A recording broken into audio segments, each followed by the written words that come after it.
Y estaba valorando por dónde comenzar con el tema de la multiplicación, porque hay mucho, ya decía que hay mucho que decir y hay que organizar un programa para ir de lo simple a lo complejo. La multiplicación es un principio bíblico que aparece diseminado por toda la Escritura. Cuando usted lee el libro de Génesis, en el capítulo 1 aparece 2 veces la palabra fructificaos y multiplicaos.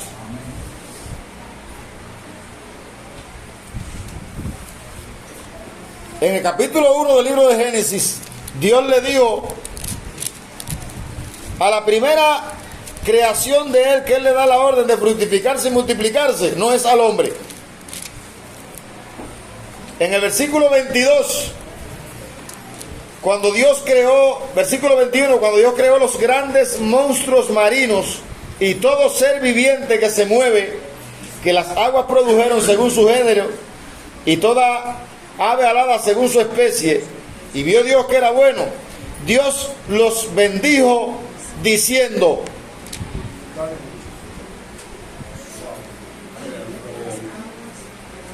Dios los bendijo. Dios te bendiga. Amén. ¿Cómo los bendijo? Y Dios los bendijo diciendo: fructificad y multiplicaos, llenad las aguas de los mares y multiplíquense las aves en la tierra. Amén. Así que Dios es un Dios que crea para que a partir de lo creado haya multiplicación. ¿Hasta cuándo? ¿Hasta dónde dice ahí? ¿Hasta qué?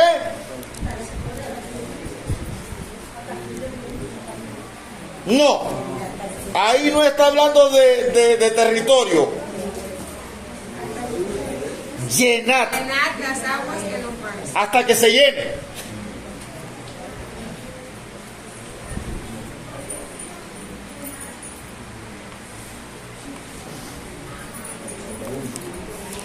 Ahora, llama la atención que cuando Dios crea al hombre, en el versículo 26 y 27, o 26 al 28, entonces dijo Dios: hagamos al hombre a nuestra imagen, conforme a nuestra semejanza, y señoré en los peces, en eso que se multiplica, dice: señoré en los peces del mar, en las aves de los cielos, en las bestias, en toda la tierra, y en todo animal que se arrastra sobre la tierra. Y creó Dios al hombre a su imagen, a imagen de Dios lo creó, varón y hembra los creó. Y los bendijo Dios. ¿De qué manera? ¿Cómo los bendijo? Grábese esta palabra, hermano.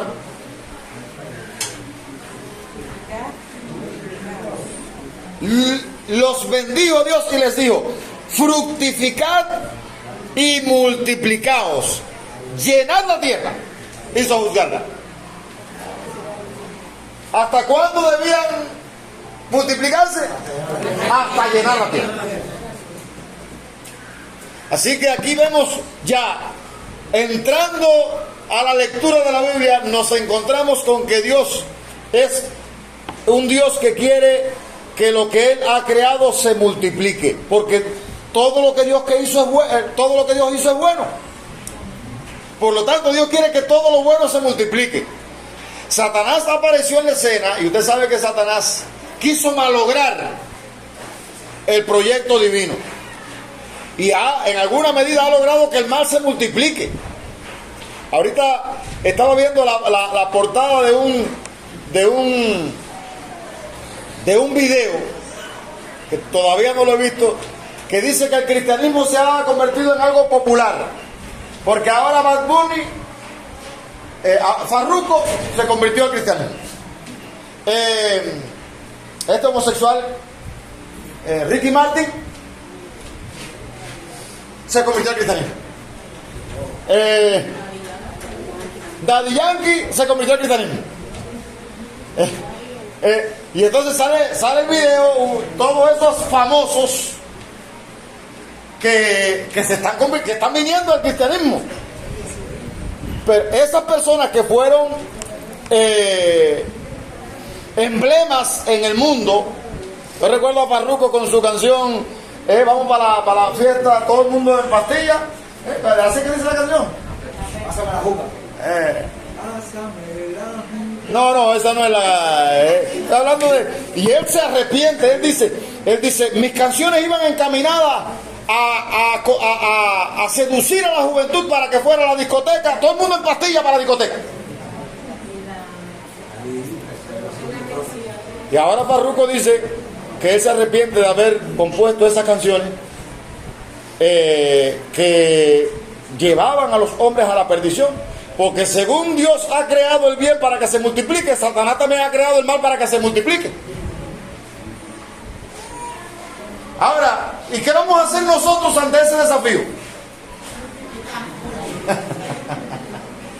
¿Qué vamos a hacer, Libna?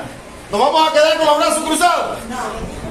Y yo recuerdo que el domingo le estaba diciendo allí a casi todo el que saludaba, los peces grandes no vienen para la orilla. Si usted quiere pescar, tiene que ir mar adentro.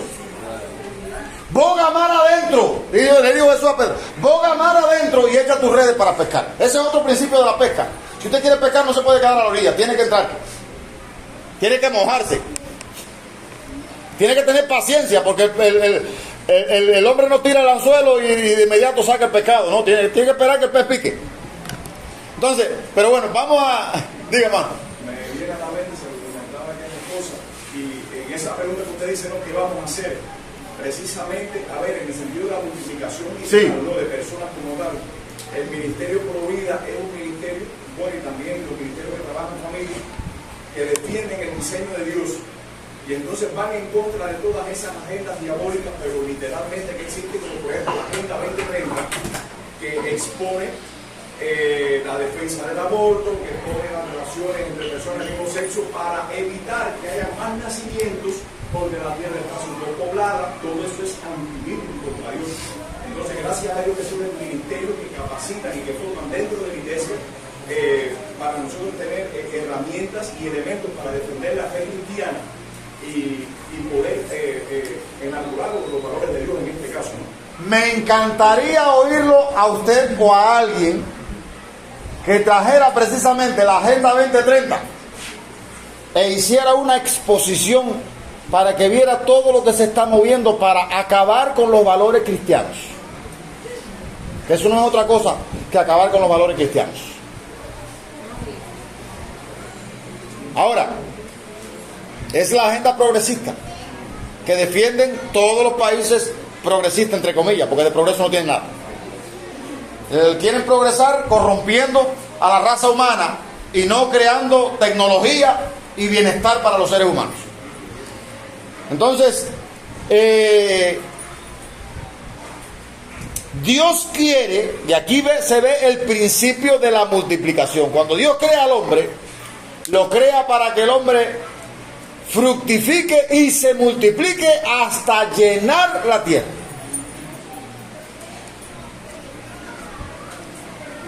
Actualmente la tierra nunca había tenido tantos habitantes como tiene ahora. Actualmente la tierra tiene 8 millones, ya casi picando los 400.000. 8.000 millones, disculpe. 8 millones tenemos nosotros. 8.000 millones, 400.000 va llegando ya a la mitad del otro millón. Pero hay cifras alarmantes. Hay países como Japón, por ejemplo, como España, que ya la población está muy envejecida y hay casas que le están vendiendo a precio de boniato picado, como se dice. España ha abierto las puertas a la inmigración porque quieren poblar zonas que han quedado despobladas, y hay otros países que están en la misma situación. Ya la India le pasó a China en el tema de población. Ya la India tiene más de 1.000 millones de habitantes, le pasó a China. Y en China, que había un programa para restringir la natalidad, ahora no se sabe cómo van a manejar los asuntos. Pero es un problema. Ahora, no vamos a dejar el término humano y vamos a lo divino. El proyecto divino es que el hombre se multiplique, fructifique y se multiplique. Fíjense que esa es la señal de la bendición de Dios. Así dice, y yo no me había fijado en esa palabra, los bendijo Dios. ¿Cómo los bendijo? Fructifíquese, diciéndole, fructifíquense y multiplíquense. Cuando Dios, le decía, cuando entró el pecado, Satanás se hizo de las suyas y trató de acabar con el proyecto divino. Y logró en gran medida estorbar lo que Dios se había propuesto. Sin embargo, Dios llamó a un hombre como el paradigma de lo que él quería hacer. Ese hombre fue Abraham. Y en Abraham también se ve el principio de la multiplicación en Génesis 12, cuando Dios le dice a Abraham: vete de tu tierra y de tu parentela y de la casa de tu padre a la tierra que te mostraré, y haré de ti una nación grande, y te bendeciré, y engrandeceré tu nombre, y será bendición. Bendeciré a los que te bendijeren, y a los que te maldijeren maldeciré, y serán benditas en ti todas las familias de la tierra. Ahí está el principio de la multiplicación. Por medio de un hombre, ¿a cuánta gente Dios quería alcanzar? A todas las familias de la tierra. El proyecto divino nunca fue una pequeña nación, el pueblo de Israel. El proyecto divino, cuando Él creó a Adán y a Eva, no existía Israel. Israel, el pueblo de Israel, natural o territorial, surgió en la medida que los pueblos comenzaron a desarrollarse y la gente a señalar territorio, y así surgió el pueblo de Israel. Pero el proyecto divino no era exclusivamente el pueblo de Israel. El pueblo de Israel surge, o Dios lo escoge, porque existía la necesidad de que hubiera un instrumento por medio del cual Dios pudiera darse a conocer a todas las familias de la tierra. Solo eso. Hay gente que han puesto a Israel en un pedestal, creyendo que el propósito de Dios es con el Israel natural. Dice la Biblia que los que hemos puesto nuestra fe en Dios somos hijos de Abraham. Dice acá en el capítulo, acá donde leímos, que Dios escoge a Abraham como el representante o el padre de la fe. Y Dios le dice a Abraham que en él iban a ser benditas todas las familias de la tierra. Así que Dios levantó, bueno, después de Abraham viene Isaac, Jacob, José, y usted debe saberse, si ha estudiado la Biblia, la historia de todo lo que sucedió, por medio de quien vino Jesucristo, para que todo aquel que en él cree no se pierda. Así que Jesucristo es el instrumento que Dios escoge para que el que pone su fe en Jesucristo pase a ser hijo de Abraham. Amén. Y pase a ser de la nación de Israel. El Israel escogido de Dios. Entonces, Dios todavía mantiene en su agenda el hecho de salvar a muchas personas, a todo el que ponga su fe en Jesucristo. Pero nadie va a poner su fe en Jesucristo, como dice Pablo en Romanos. ¿Cómo creerán en aquel de quien no han oído?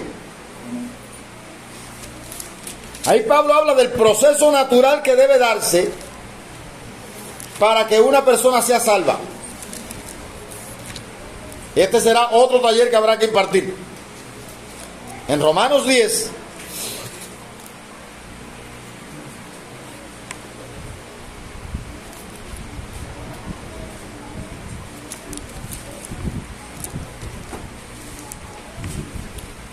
14 dice: ¿cómo invocarán a aquel en el cual no han creído? Es decir, para que una persona pueda invocar a Dios por Salvador, primero tiene que creer. Y antes de creer, tiene que haber quien les predique. ¿Cómo creerán en aquel de que no han oído? Es decir, antes de ser salvo la persona tiene que invocar. Y antes de invocar tiene que creer. Y antes de creer tiene que oír. Y para oír tiene que haber alguien que le predica. Y para predicar primero tiene que ser enviado. Ese es el proceso que se menciona, Pablo lo menciona desde el final hasta el principio, ¿no? Ahí aparecen los términos. ¿Cómo invocarán a aquel en el cual no han creído? ¿Cómo creerán en aquel de que no han oído? ¿Cómo irán sin haber quien les predique? ¿Y cómo predicarán si no fueren enviados? Ahí están los 5 pasos. Enviados a predicar para que la persona oiga, crea e invoque el nombre del Señor. Entonces la multiplicación espiritual tiene las mismas características que la multiplicación natural. Si nosotros queremos multiplicarnos, no podemos pensar que cruzados de brazos vamos a tener una gran cosecha. Cada uno de nosotros debe tomar conciencia de que Dios quiere que nos multipliquemos. En la familia de mi abuelo yo tengo 14 tíos y tías. Si usted ha hecho algún árbol genealógico, que le sugeriría, le voy a poner como tarea esta semana que usted haga su árbol genealógico. La idea, alguien puede, a ver ustedes hermanos que están bien documentados, el árbol genealógico tiene que ver con, el tronco es el tronco del árbol genealógico es tu padre, ¿no? O tus abuelos. Después viene la rama que son los padres. Después vienen los hijos. Y después vienen los nietos. Y después vienen los bisnietos y así sucesivamente. Entonces yo le voy a dejar a usted como tarea que usted haga su árbol genealógico. Primero empieza con usted y no va por arriba. No, bueno, puede comenzar conmigo, pero si yo tengo hijos ya, tengo que... Hay trabajo en los hijos de la raíz. No, en la raíz está el tronco. Las ramas salen del tronco. Yo no puedo estar en el tronco. Vas a comenzar de la punta de la rama entonces hacia el tronco. Porque después uno lo que es personal, ¿ves? Empieza contigo y después ya de tu descendencia saldrá. Pero no te podrías poner como el tronco. Porque... Bueno, ese mismo trabajo quiero que vean. Que el domingo que viene vamos a traer el árbol genealógico. Y vamos a aprender un poco más. Y yo les decía, yo tengo 14 tíos y tías, por parte de madre, por parte de... No, yo voy a sacar a mi... Bueno, sí. Pero donde yo quiero llegar es para que usted vea, yo no sé ahora la cantidad exacta de primos que yo tengo. O de primos hermanos, o de primos segundos. ¿Y tercero? No, yo no sé la cantidad que tengo. Entonces tenemos que empezar con mi abuelo. Debes comenzar con tu abuelo. Sí, porque si pones tu bisabuelo eso va a ser muy complejo. Debes comenzar con tu abuelo que más o menos tiene referencia. Y de ahí vienen tus tíos, tus padres, tus tíos. Y de ahí vienen tú como hijo Y tus hermanos. y los hijos tuyos. Como hermano. Y de ahí los hijos tuyos. Yo creo que todavía es engorroso poner los abuelos. Me parece que no va a ser... Es más difícil. Es mejor desde los padres. Porque la mata de mango mía va a estar, se le van a caer los gamos.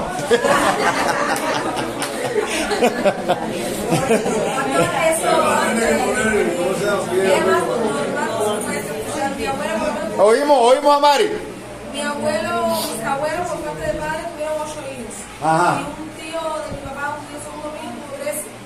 Y así muchas personas, una que conozco tuvo 17, pero ya en estos tiempos, ya escuchar, cuando usted le dicen 4, 4 hijos, ya uno abre los ojos de este tamaño. Sí, no es la cultura.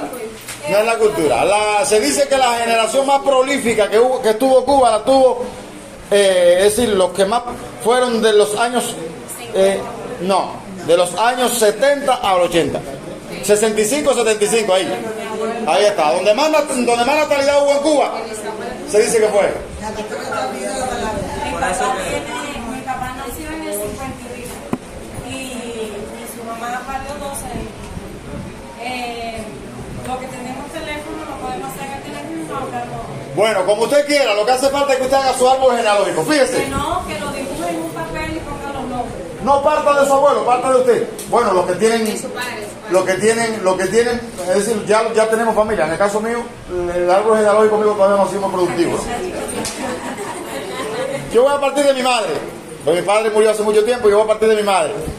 Y bueno, que somos 7 hermanos, ya ahí sí más o menos tengo la referencia. Usted hágalo desde hasta donde pueda, pero sería muy bueno porque mi familia se ha multiplicado inmensamente. Ahora, hermano, la multiplicación espiritual debe seguir los mismos principios. Y para nosotros poder multiplicarnos debemos entender que tiene que haber un proceso natural de formación en las personas. A mí me maravilló que una de las peticiones que más se hizo notoria terminando el año era que los hermanos querían aprender a evangelizar, o querían aprender a discipular, o en alguna medida querían crecer. Bueno, yo creo que está en el contexto específico señalado para crecer. A mí me parece que este año vamos a aprender las técnicas de multiplicación. En las técnicas de multiplicación tenemos que aprender a evangelizar, tenemos que aprender a discipular, tenemos que aprender a multiplicarnos.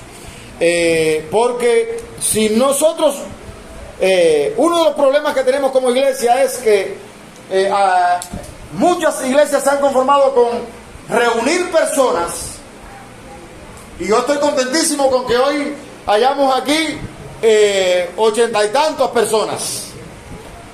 Pero qué bueno sería que esas 80 y tantas personas que tenemos estuviesen en un proceso de capacitación, no para traer personas hacia acá, sino para formar a Cristo en esas personas. Amén.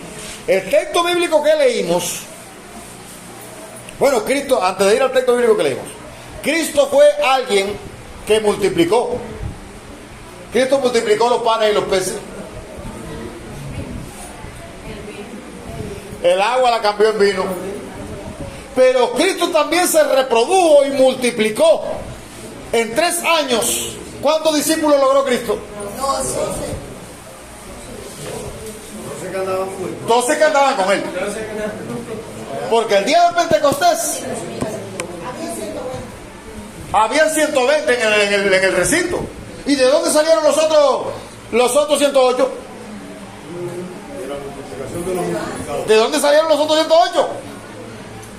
Entonces había más de 12. Lo que pasa es que habían 12 señalados por su nombre para caminar con él.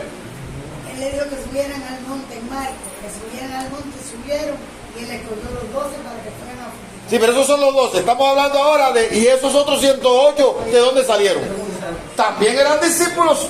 Lo que pasa es que habían 12 señalados. Y Cristo fue el emblema, el paradigma de nosotros en cualquier área de la vida se llama Jesucristo. Amén. Y tendremos que caer obligatoriamente como Cristo lo hizo, como Cristo pecó personas.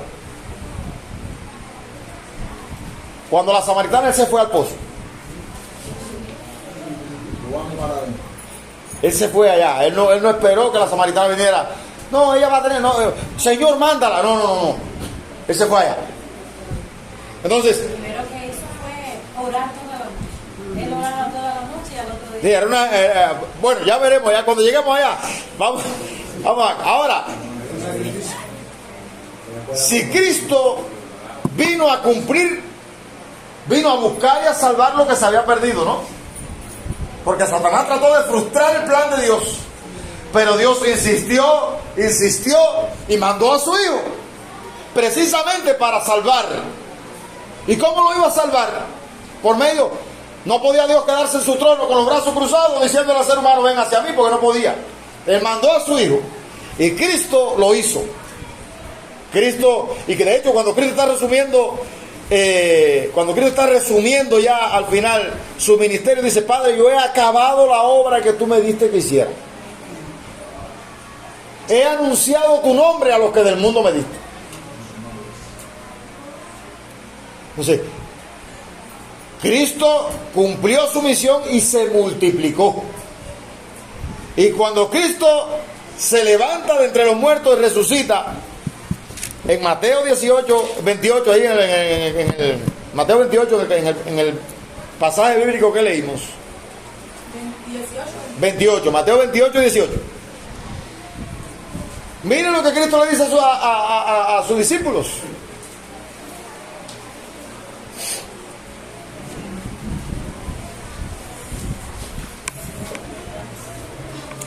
Vamos a leer a partir de 16. Pero los 11 discípulos, 11 porque ya Judas no estaba. Pero los 11 discípulos se fueron a Galilea, al monte donde Jesús les había ordenado.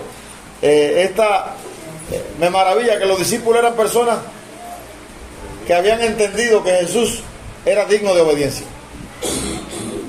Y no se quedaron haciendo las cosas a su manera, no, ellos fueron. Jesús les dijo, vayan y esperen allá que se les va a dar orden. Dice que se fueron allá al monte donde Jesús les había ordenado.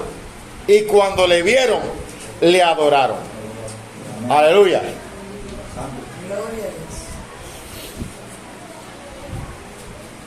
Y Jesús se le acercó y les habló, diciendo, toda potestad me es dada en el cielo y en la tierra.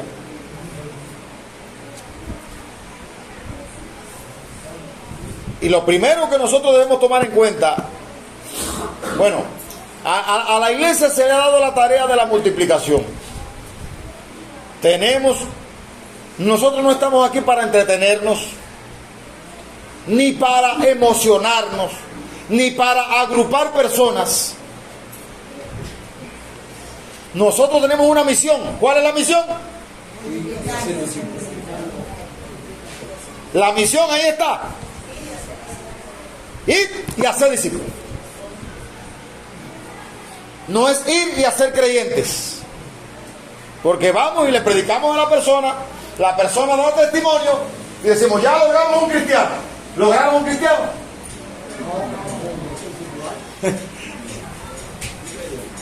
Y Dios, y todo lo que quiere Dios es que usted logre que una persona haga su profesión de fe, y ahí terminó él.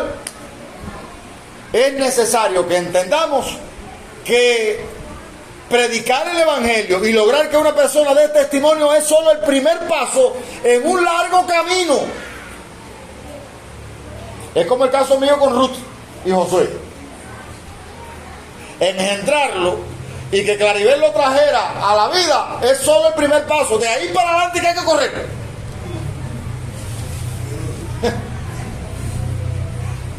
Yo recuerdo cuando me tocó buscar la canastilla.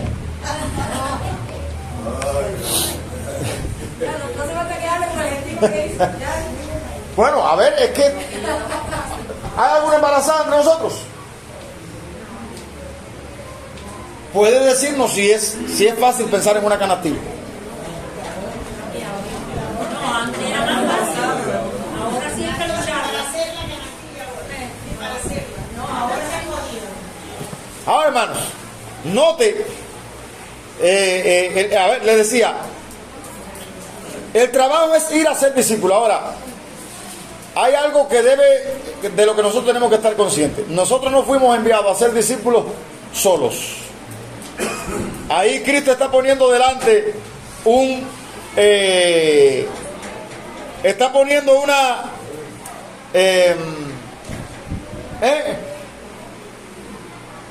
Cristo está diciendo, toda potestad me es dada en el cielo y en la tierra. Por tanto, como yo mando en el cielo y en la tierra, es decir, ustedes van a ir a ser discípulos, pero van a ir a ser discípulos porque ya yo vencí. Amén. Ya él lo había dicho anteriormente. ¿Cómo puede alguno entrar a la casa del hombre fuerte si primero no le ata. Y eso fue lo que hizo Cristo. Satanás se había robado el show y andaba campeando cuando él se presentó delante de Dios. Cuando Job, que le preguntó Dios a Satanás, ¿de dónde viene? ¿Qué dijo él? Vengo de hacer lo que me da la gana en la tierra. Vengo de rodear la tierra y andar por ella. ¿Y cuál fue la respuesta de Dios? No. Allí hay un hombre que tú no has podido hacer nada con, no has podido hacer con él.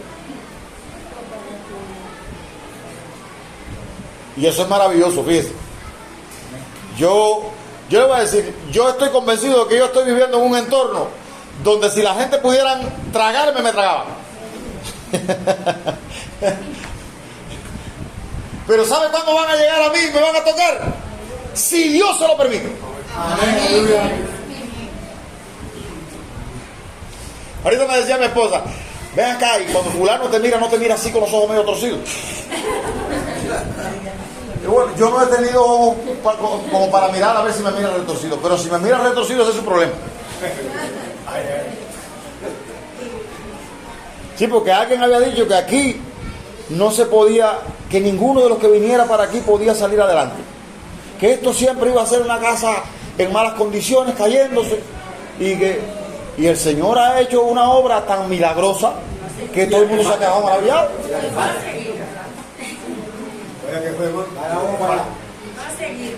Entonces, ahora, yo no he hecho esto buscando que el nombre de Moisés sea grande, ni pensando que yo soy el bárbaro. Yo he hecho esto creyendo que Jesucristo hizo su obra y que Él me mandó a hacer la obra y que en su nombre yo estoy aquí. Amén. Aleluya. Santo. Y como Él es el Rey y toda potestad le dada en el cielo y en la tierra, para tocarme a mí primero hay que tocarlo a Él. Y usted tiene que estar convencido de eso, hermano. Si usted todavía pasa por 4 caminos y encuentra una javita con un trabajo hecho y usted le está huyendo, usted no ha creído en Jesucristo. Porque ahí Cristo le está diciendo categóricamente, yo soy el Rey en el cielo y en la tierra. Y eso es lo primero de lo que usted tiene que estar convencido. Antes me decían, no, usted tiene que tirarse en ayuno y oración. Si usted quiere, usted tiene que 21 días de ayuno y oración para poder ir y poder echar fuera a Satanás. Y yo no estoy reputando que usted ayune y ore. Pero usted tiene que entender que ya Cristo lo hizo. Y usted pone su confianza en Jesucristo y en ese que le envió, en el nombre de ese que le envió, es en quien usted va. Porque usted puede ir lleno de ayuno y oración, que si no va en el nombre de Jesucristo usted no va a lograr nada. Aleluya. Es Jesucristo. Jesucristo basta. Amén. Es Jesucristo. Ayuno y ore todo lo que pueda. Maravilloso. Mientras más ayuno y ore mejor. Pero vaya confiado en el que hizo la obra fue Jesucristo, que ya la hizo.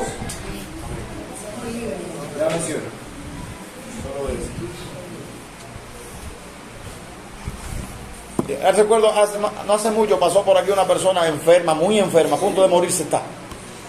El Señor la ayude. Una persona que está haciendo las heces, la está haciendo negra, pues tiene problemas serios de salud. ¿Y saben lo que le dijeron algunos religiosos? Que tiene que ayunar y orar. Una persona que está tomando medicamentos agresivos para su salud, que no se siente, que su organismo está siendo desgastado. Y hay personas que le están diciendo que tiene que ayunar y orar por eso. Le digo, no, quieren que usted se muera más rápido. Usted lo que tiene que hacer es creer que Jesucristo hizo la obra. Y aquí de una forma u otra tenemos que morirnos. Todos tenemos que morirnos. Lo que hace falta es estar preparados para irnos con Él. Amén. Entonces, hermano, lo primero que debemos tener en cuenta es eso. Yo voy, pero yo voy en nombre del que me envió. Es como que llegue ahora usted a gobierno allí con una carta de Díaz-Canel firmada y acuñada por él. ¿Qué va a decir el jefe de gobierno? Si el presidente mandó. El presidente dijo que venga a darte una casa que no se plata, fue el presidente que mandó.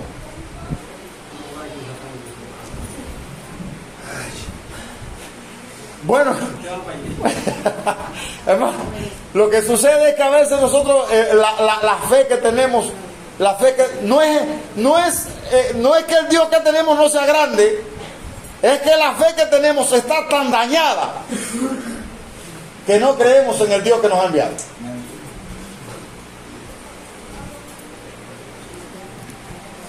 Y cuando Jesús dice, por tanto, vayan, en ese por tanto está diciendo, porque toda potestad me da en el cielo y en la tierra, vayan ustedes.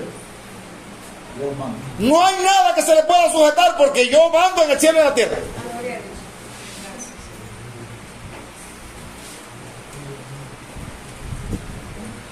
Y es muy triste. Cuando la Biblia dice que el justo vivirá por la fe, hay mucha gente que no está viviendo por la fe. Hay gente que quiere vivir por las emociones. Si el culto no estuvo picante y se sacudió y la gente saltaron y brincaron y se cayeron, el culto no estuvo bueno. Eso no es vivir por la fe, hermano. Eso es vivir por los sentimientos, eso no es vivir por la fe.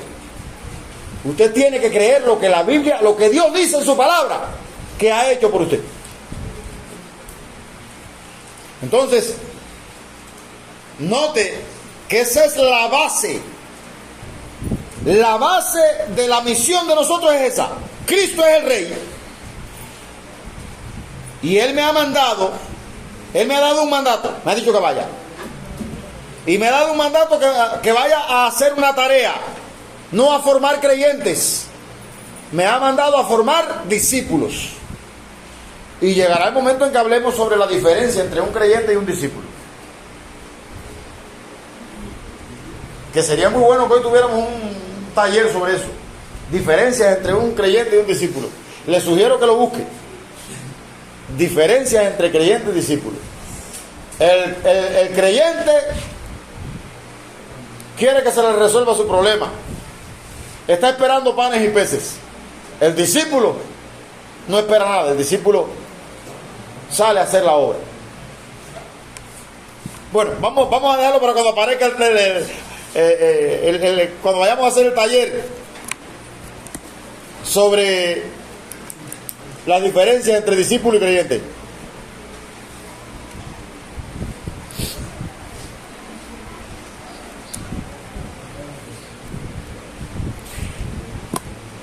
Ahora, el mandato es id. La tarea es hacer discípulos. El territorio, donde quiera que te encuentres. Recuerdo que el domingo pasado dije la frase, lo que soy, donde estoy, con lo que tengo. Lo que soy, yo voy a enseñarle a las personas, voy a transmitirle a las personas. Yo no tengo que ser un especialista para yo hablarle a las personas, no, yo voy a lo que soy. Donde estoy, si estoy en la panadería o en el lugar donde esté, yo tengo que aprovechar la oportunidad en el lugar donde esté. Y con lo que tengo, yo le decía, Pedro tenía una barca y él puso la barca a los pies de Cristo. Moisés tenía una vara. Y el Señor dijo a Moisés, ¿qué tienes en tu mano? Una vara, pues tírala. Elías tenía un manto y lo soltó y Eliseo lo cogió y dice que golpeó el río y se abrió el río en dos. No tienes que ser un especialista para multiplicarte, hermano. Es necesario que entiendas que tienes que ser fiel en lo poco y Dios te llevará a lo mucho. La tarea es hacer discípulos, el territorio es a todas las naciones y el método es bautizándolos en el nombre del Padre y del Hijo y del Espíritu Santo.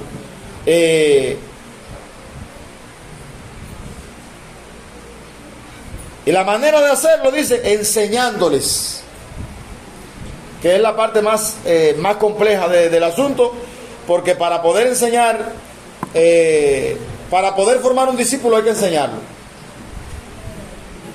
Nosotros, yo desde mi experiencia pastoral puedo decirle que es muy difícil. Es muy difícil formar un discípulo. Alguien dijo una vez, cuando el llamado periodo especial, que no era tan especial como este, ¿no? Este le ha pasado en rigor. Pero allá, cuando aquello, en los años 90, recuerdo que entre dos municipios, Moa y Sagua, había un convenio de... Sagua le vendía la arena a la constructora de Moa, en Moa se hacían los paneles, entonces los carros tiraban arena de Sagua a Moa, pero viajaban de Moa para Sagua vacío.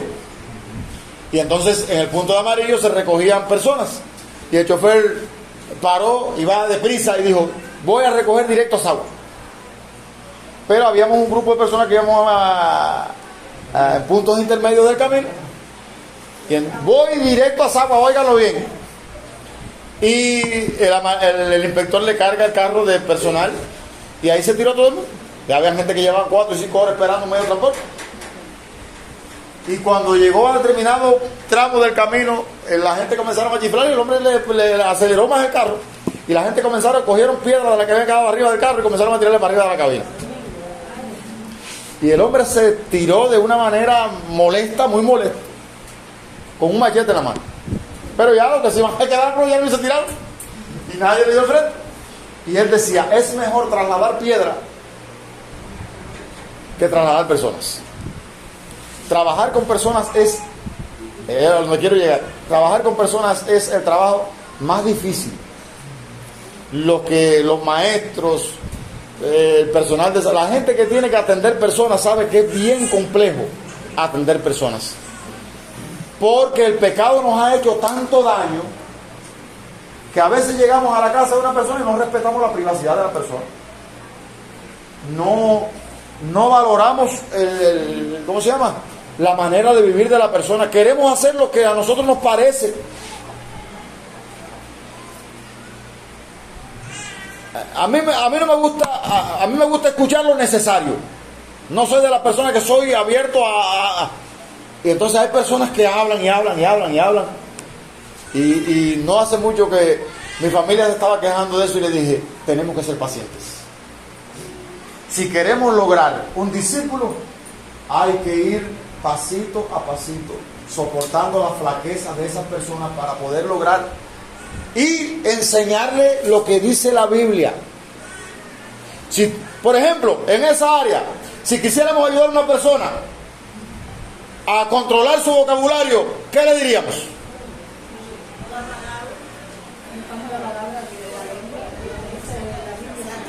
Por ejemplo, dice Santiago, hermano, dice la Biblia que nosotros debemos ser pronto para oír.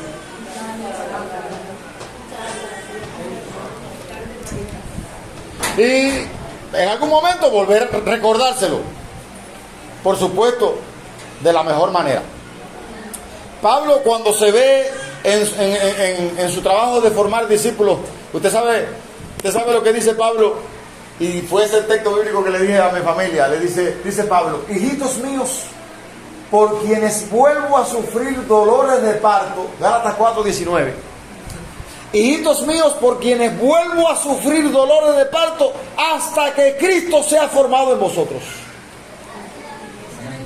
¿Cómo se veía Pablo formando un discípulo? Como una mujer pariendo. Mujeres que han parido, ¿pueden explicarme algo de eso? ¿Pueden darme una idea de lo que es parir? Para ver, porque Pablo dice: dolor de riñones.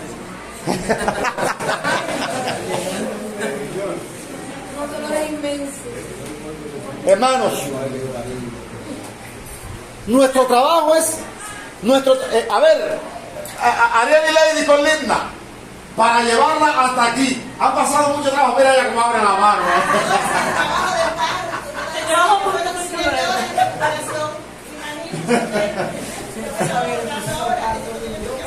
Pero el amor,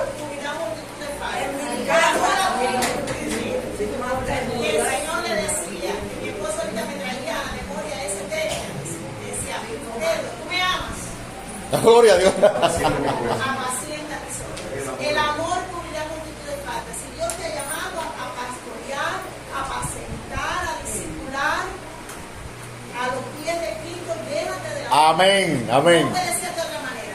Gloria a No Dios. puede ser de otra manera. Gloria a Dios. Entonces, ahora, allá llegaremos. Yo espero que ustedes me ayuden. Siempre la persona va a recordar lo bueno que hace. Hermanos, es importante que recalquemos esto. El pecado nos ha hecho tanto daño. Por eso ahí es donde está el problema, ¿cómo se llama? El grave problema de lograr un discípulo. El pecado nos ha hecho tanto daño que ha deformado todo lo bueno que había en nosotros. Todo lo bueno que había en nosotros, el pecado lo ha deformado.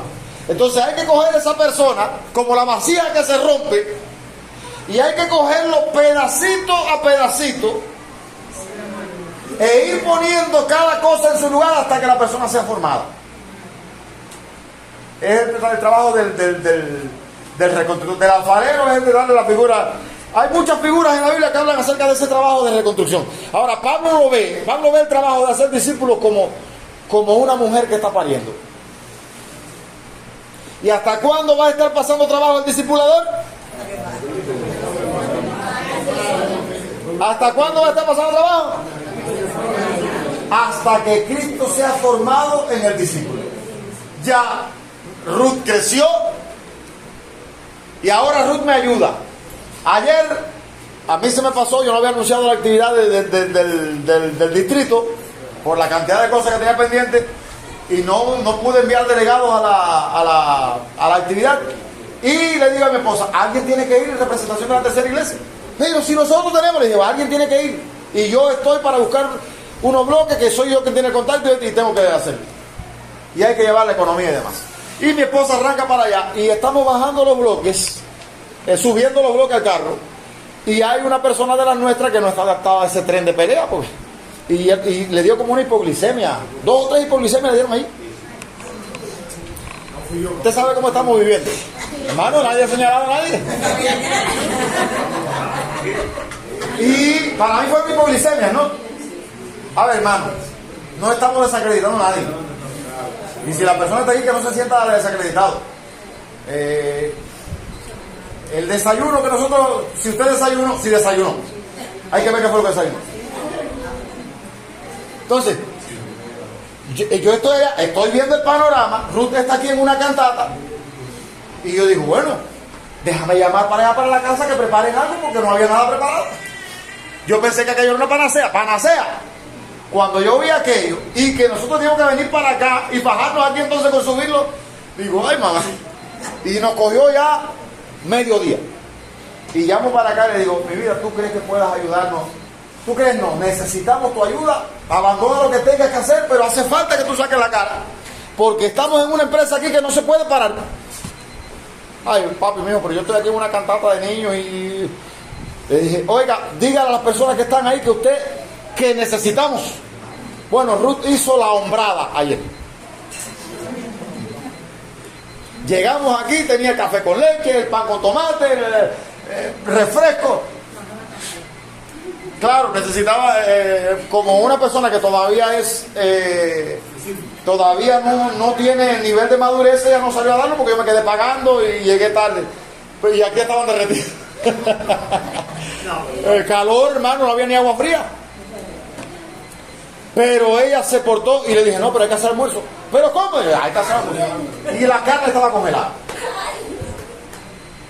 Y ella lo hizo, pero y me maravillé, le di besos, reconocimientos.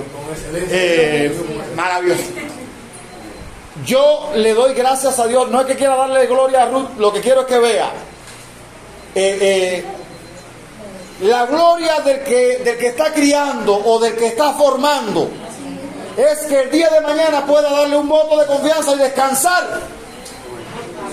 Pero si yo no la formé a ella y cuando le digo eso, mira, si tú quieres hazlo tú y si no, busca a otra gente que te lo haga.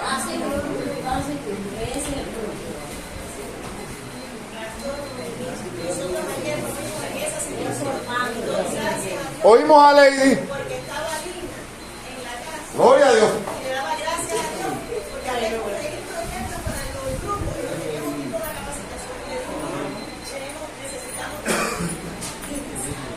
Gracias a Dios por la noche, agradecíamos a Dios y a ella. Así es, así es, no se puede. Entonces, el hacer, el hacer discípulo es esto, hermano.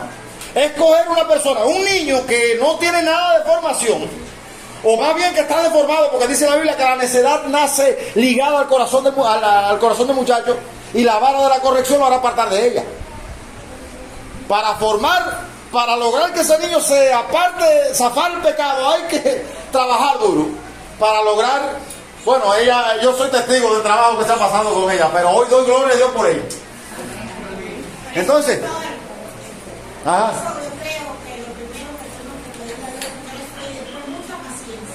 Así es. A ver, formar discípulos es como criar hijos. Y nosotros no podremos hacer discípulos si nos cansamos. Primero, tenemos que tener una visión clara. El trabajo es hacer discípulos.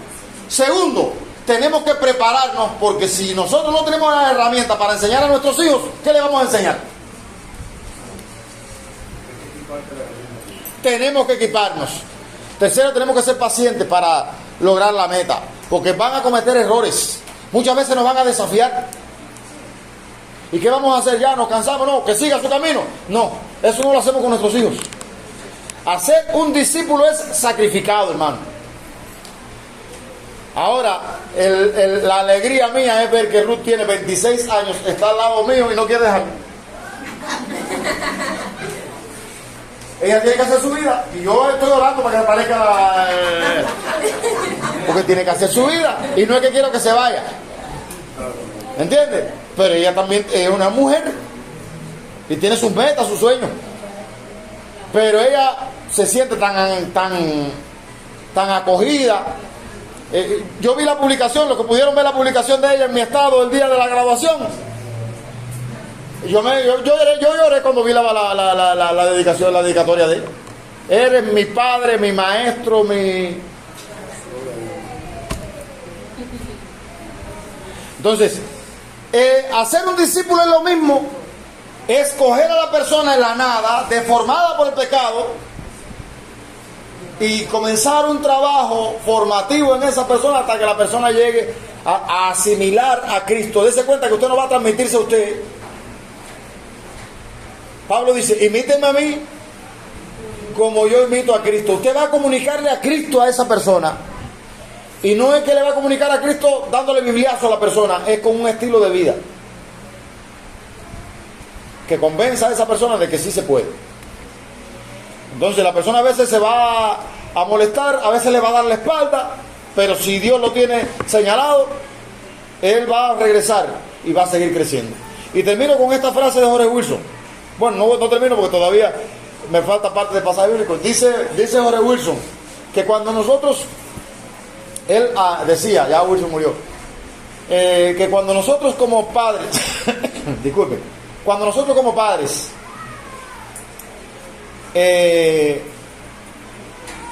gastamos nuestros recursos formando bien a nuestros hijos, vamos a sacrificarnos cuando ellos están en la etapa tierna. Pero cuando ellos crezcan vamos a descansar. Ahora, cuando nosotros como padres no somos capaces de sacrificarnos y enseñarle a nuestros hijos como lo que debe ser, vamos a pasar trabajo cuando nuestros hijos son tiernos, pero cuando lleguen adultos son los que van a matarnos. No porque van a darnos un tiro, sino porque vamos a tener que andar con Javita cargándole a Java para la prisión. Porque no fuimos capaces de formar en ellos los valores que teníamos que haberle inculcado cuando debíamos hacerlo. Así que si usted está criando hijos, creo que por ahí está Ana Maura, sepa que tiene que formar en ellos un carácter del cual ellos puedan estar orgullosos el día de mañana y no que se conviertan en la cruz suya, sino su corona. Ahora termino con el pasaje bíblico porque Jesús dice, enseñándole que guarden todas las cosas que os he mandado, y yo voy a estar con ustedes. Mientras ustedes van, yo los voy a acompañar. Yo he usado mucho este pasaje bíblico para decir, Dios ha dicho que ha estado con nosotros todos los días hasta el fin del mundo. Pero, ¿cuándo Él ha dicho que va a estar con nosotros? Todos los días de nuestra vida. Sí, pero ¿haciendo qué cosa? mientras estemos en la misión. Sí, porque a veces cogemos la parte del texto bíblico que más nos gusta, ¿no? Pero ese texto bíblico está en un contexto. Mientras ustedes están haciendo la misión, ustedes van en mi nombre y yo los voy a acompañar. No van a estar solos. Yo los voy a acompañar. Así que Mariana, usted que está visitando, haciendo discípulos, no va sola. Cristo va con usted. Lady Ariel, que ayer vimos gloriosamente la reunión de Libre para Amar en la casa de ustedes, ya con los nuevos mentores y con otros posibles 2 nuevos mentores. Dios le está acompañando en esa misión. Y cuando usted vaya, hermano, cuando usted vaya no a hacer una visita de rutina, porque hay quien cree que va a ser discípulo sin tener un propósito específico, una idea a comunicarle al discípulo. No, si usted fue y pasó por la casa de alguien y oró por ella, no está siendo discípulo. Hacer discípulo es tener una agenda, porque hasta los niños, ahí mismo en la clase de niños hay distintos tipos de clases de niños. Hay clases para primarios, para infantiles, hay clases para párvulos, no recuerdo la definición técnica. Primeros pasos, primarios, primarios superiores, juveniles, jóvenes, dése cuenta. Y para cada uno de ellos hay una receta. Entonces tenemos que ver, les decía otra cosa, tenemos que ver en qué nivel está nuestro discípulo para ver qué alimento le vamos a dar. Ese es otro taller que tendremos que impartir más adelante. Porque el alimento sólido, dice Pablo, el alimento sólido es para los que han alcanzado madurez. Y a veces le hablamos a un principiante como a alguien que está en condiciones. No, hermano, esto es un proceso. Por eso le decía, es tan amplio el espectro y tantos los temas a tratar con esto que no podremos abarcarlo. Yo creo que el año nos queda poco, pero sí es importante que entendamos que Dios nos ha llamado y nos ha enviado. A veces le estamos diciendo, mándame, no, ya te mandó. Ya te mandó. Entonces, te hago la pregunta para terminar. ¿Estás consciente? ¿Estás consciente de que Dios te ha mandado y a lo que